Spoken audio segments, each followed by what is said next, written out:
నమస్తే టిఆర్ నిజం. నేను మీ రమేష్.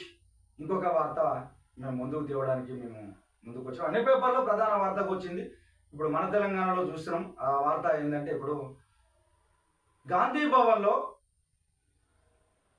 ఒక మీటింగ్ ఏర్పాటు చేసిండు. మున్సిపల్ ఎలక్షన్ జరుగుతూ ఉన్నాయి. మున్సిపల్ ఎలక్షన్కి సంబంధించి వాళ్ళ పార్టీ యొక్క అంతర్గత సమావేశాలలో మేము ఏ విధంగా గెలుపోటములు చేయాలి, ఎట్లా పోవాలి అని నిర్ణయాలు తీసుకునేటువంటి దానికి ఉంటుంది. దానికి సంబంధించి ఇక మన జగిత్యాలకు సంబంధించినటువంటి దాంట్లో ఒక వార్త అయితే కనపడతాం.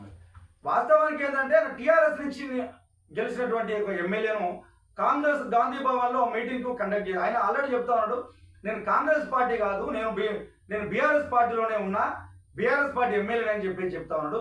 అలాంటి వ్యక్తిని తీసుకొచ్చి మీటింగ్ పిలిస్తే అక్కడ కాంగ్రెస్ పార్టీకి ఎన్నో సంవత్సరాలుగా పనిచేసి కాంగ్రెస్ పార్టీని బతికేయడంలో ఆయన సర్వస్వం త్యాగం చేసినటువంటి జీవన్ రెడ్డి గారు కూడా వచ్చేసి, ఎందుకయ్యా ఇప్పుడు మేమేమో పార్టీ కోసం పనిచేసే వ్యక్తులం, ఇప్పుడు వేరే పార్టీ వ్యక్తులు మేము బీఆర్ఎస్ పార్టీ ఎమ్మెల్యే అని చెప్పేసి అంటారు, అలాంటి వ్యక్తిని వేదికను పంచుకోవడానికి మాకు ఇష్టం లేదు.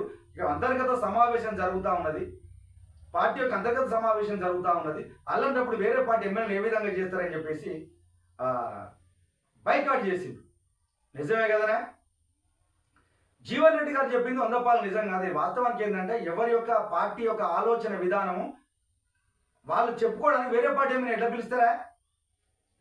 మీ విజ్ఞతగా వదిలేస్తారు. ఇప్పుడు వాస్తవానికి ఏంది, వాళ్ళు కోర్టు కూడా ఇచ్చినా కూడా మేము కాంగ్రెస్ పార్టీ ఎమ్మెల్యేలు కాదు, మేము బీఆర్ఎస్ పార్టీలోనే ఉన్నాం, బీఆర్ఎస్ పార్టీలో గెలిచినామని చెప్పి చెప్తారు. అలాంటి వాళ్ళని పిలిచిండ్రు.